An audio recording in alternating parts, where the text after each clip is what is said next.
station and space to ground. Welcome to Space to Ground, I'm Chelsea Bayarte. On the space station, astronauts expect a delivery of not one, but 2 cargo spacecrafts this week. And liftoff. Liftoff of Progress 80. Love was not the only thing in the air on February 14th when a Russian cargo spacecraft launched to the space station from the Baikonur Cosmodrome in Kazakhstan at 11:25 p.m. Eastern.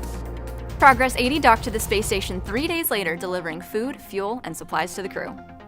Speaking of Valentine's Day, the astronauts aboard the space station may have spent the holiday away from their loved ones on Earth, but still made the most of their day with their crewmates. Astronaut Kayla Barron posted this photo she took from the space station, wishing everyone on the planet a happy Valentine's Day from off the planet. A second cargo spacecraft is making its way to the International Space Station later this week, too, carrying scientific experiments that will give researchers a better look at plant root growth and cancer cell growth. Growing plants in space involves soil, which can be heavy and require a lot of maintenance. One experiment launching on Northrop Grumman's 17th resupply mission hopes to change that. The X-Roots experiment is looking to use hydroponic, or water-based, or aeroponic, air-based, techniques to reduce mass.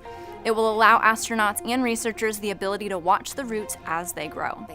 Another experiment launching is called the MicroQuinn 3D experiment. It will look at the effects of a drug on breast and prostate cancer cells. They'll be using the microgravity environment to grow the cells in a 3D model, allowing researchers to get a better look.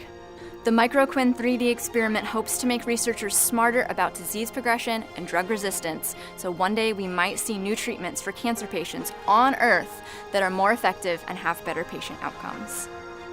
Cygnus is expected to launch with these experiments and more shortly after noon on Saturday, February 19th. The spacecraft will lift off from NASA's Wallops Flight Facility in Virginia atop a Northrop Grumman Antares rocket. It'll arrive at the space station 2 days later on Monday, February 21st. Coverage of the rendezvous and capture begins at 3 a.m. Eastern, with installation coverage at 6 a.m. You can catch all of these events live on NASA TV, nasa.gov, or on your NASA app. This Cygnus is dubbed the SS Pierce Sellers, a nod to the late NASA astronaut who played a vital role in the assembly of the space station and a champion of Earth science at NASA during his career. You can keep up with all of these experiments and more by following us on Twitter at ISS_research. That's all for today on Space to Ground. See you next week.